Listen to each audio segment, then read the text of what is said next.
क्या इंसान कभी समय पर काबू पा सकता है? सोचिए, क्या हम कभी अतीत में जाकर अपनी गलतियों को सुधार पाएंगे? या भविष्य में झांक कर देख पाएंगे कि आगे क्या होने वाला है? ये सवाल सिर्फ कहानियों का हिस्सा नहीं है, बल्कि विज्ञान के सबसे गहरे रहस्यों में से एक है। तो चलिए, आज इस रहस्य की परतों को खोलते हैं। और हाँ, सबसे बड़ा सवाल तो यही है कि क्या कोई इंसान अतीत में जाकर उसे सचमुच बदल सकता है? ये एक ऐसा सवाल है जो हमें साइंस और फिक्शन की दुनिया की सबसे दिलचस्प यात्रा पर ले जाता है।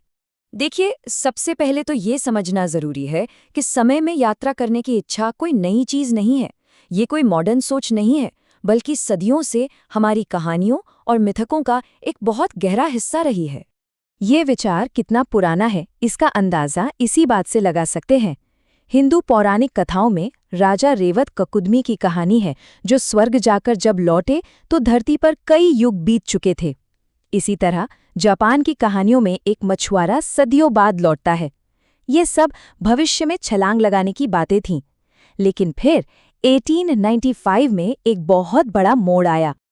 और वो मोड़ लाए H.G. वेल्स। उन्होंने सब कुछ बदल दिया। पहली बार टाइम ट्रैवल को देवताओं और जादू के बायरे से निकालकर साइंस और इंजीनियरिंग के क्षेत्र में लाया गया। लोगों ने एक मशीन की कल्पना करना शुरू कर दिया जो समय के आर पार जा सकती थी। तो आज का विज्ञान इसके बारे में क्या कहता है? खैर, यहीं पर चीजें दो अलग-अलग रास्तों में बढ़ जाती हैं। एक रास्ता वो है जो साबित हो चुका है, और दूसरा अभी भी पूरी तरह से एक कल्पना है। तो सबसे जरूरी बात यह है, भविष्य की यात्रा ये एक वैज्ञानिक सच्चाई है। ये असल में होता है, हमने इसे होते हुए देखा है। लेकिन अतीत की यात्रा वो एक बिल्कुल अलग कहानी है, जो सैद्धांतिक मुश्किलों और पैराडॉक्स यानी विरोधाभासों से भरी हुई है। तो चलिए उस ज्यादा दिलचस्प विचार पर चलते हैं, अतीत में जाना। क्या फिजिक्स के नियम हमें ऐसा करने की कोई उम्मीद देते हैं? शायद हाँ, लेकिन इसके लिए हमें ब्रह्मांड के ताने बाने को ही मोड़ना होगा। और यहाँ एंट्री होती है वर्म होल की। सैद्धांतिक रूप से ये स्पेस और टाइम में एक सुरंग या एक शॉर्टकट है। आइंस्टाइन के समीकरण कहते हैं कि ऐसा होना मुमकिन है, और शायद यही अतीत की यात्रा के लिए हमारी सबसे बड़ी उम्मीद है। थ्योरी कुछ इस तरह काम करती है। मान लीजिए एक वर्म होल बनाया जा सकता है। उसके एक मुहाने को लगभग लाइट की स्पीड से घुमाया जाता है। अब आइंस्टाइन के टाइम डायलेशन के नियम के मुताबिक जो सिरा तेजी से घूमेगा, वहां समय धीरे बीतेगा। नतीजा, एक ऐसी सुरंग बन जाएगी जो सिर्फ स्पेस में ही नहीं, बल्कि समय में भी दो अलग-अलग पॉइंट्स को जोड़ देगी। लेकिन यहीं पर एक बहुत ही बड़ी समस्या खड़ी हो जाती है। अगर कोई अतीत में जा सकता है तो वो उसे बदल भी तो सकता है ना? और बस इसी पॉइंट पर आकर फिजिक्स के नियम टूटने लगते हैं। इसे ही कहते हैं पैराडॉक्स की समस्या। इसमें सबसे मशहूर है ग्रैंडफादर पैराडॉक्स। सोचिए, यदि कोई अतीत में जाता है और अपने दादा को मार देता है, तो वो तो कभी पैदा ही नहीं होगा। लेकिन अगर वो कभी पैदा ही नहीं हुआ, तो समय में वापस जाके अपने दादा को मारा किसने? ये एक लॉजिकल इम्पॉसिबिलिटी है। और फिर आता है बूटस्ट्रैप पैराडॉक्स। कल्पना कीजिए कि एक टाइम ट्रैवलर शेक्सपियर को हैमलेट की कॉपी दे देता है, जिसे शेक्सपियर फिर कॉपी करके दुनिया के सामने ले आता है। तो सवाल यह है, असल में हैमलेट को लिखा किसने? यहाँ पर जानकारी या कोई चीज एक ऐसे अंतहीन लूप में फंस जाती है जिसकी कोई शुरुआत ही नहीं है। तो ये दो मुख्य बाधाएं हैं। ग्रैंडफादर पैराडॉक्स कारण और प्रभाव से जुड़ा है, एक ऐसा काम करना जो आपकी यात्रा को ही नामुमकिन बना दे।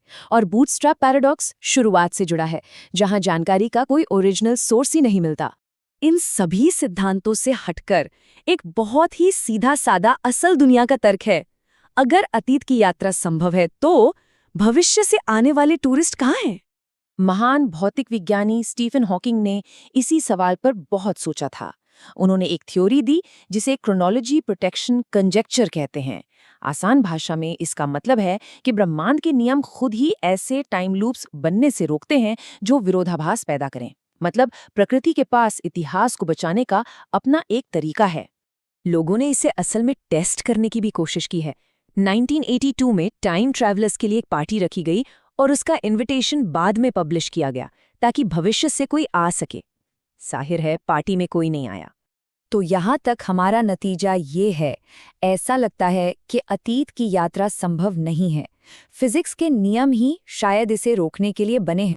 लेकिन कहानी यहीं खत्म नहीं होती, क्योंकि अगर अतीत का दरवाज़ा बंद है तो भविष्य का दरवाज़ा निश्चित रूप से खुला है। और ये मुमकिन है टाइम डायलेशन नाम की एक सिद्ध घटना की वजह से। ये आइंस्टीन की थियोरी ऑफ रिलेटिविटी का एक मुख्य हिस्सा है और ये 100% असली है। सिद्धांत बहुत सीधा है। कोई भी चीज जितनी तेजी से चलती है उसके लिए समय उतना ही धीमा बीतता है, और जितना मजबूत ग्रेविटी का खिंचाव होता है समय उतना ही धीमा हो जाता है। ये कोई साइंस फिक्शन नहीं बल्कि प्रूवन फिजिक्स है। असल में यही भविष्य की यात्रा है। सच तो ये है कि अंतरिक्ष में सैकड़ों दिन बिताने के बाद एस्ट्रोनॉट्स धरती पर मौजूद लोगों की तुलना में कुछ मिलीसेकंड भविष्य में यात्रा कर चुके होते हैं। ये बहुत छोटा सा अंतर है, लेकिन ये बिल्कुल असली है। ये साबित करता है कि थ्योरी काम करती है। और इसका सबसे बड़ा सबूत हमारी रोजमर्रा की जिंदगी में है। हम सब जिस जीपीएस टेक्नोलॉजी पर निर्भर हैं, उसे लगातार टाइम डायलेशन के लिए एडजस्ट करना पड़ता है। पृथ्वी के ऊपर तेजी से घूम रहे सैटेलाइट्स पर समय जमीन की तुलना में थोड़ी अलग रफ्तार से चलता है। अगर इस छोटे से अंतर को ठीक ना किया जाए तो जीपीएस हर दिन कई किलोमीटर की गलती करेगा।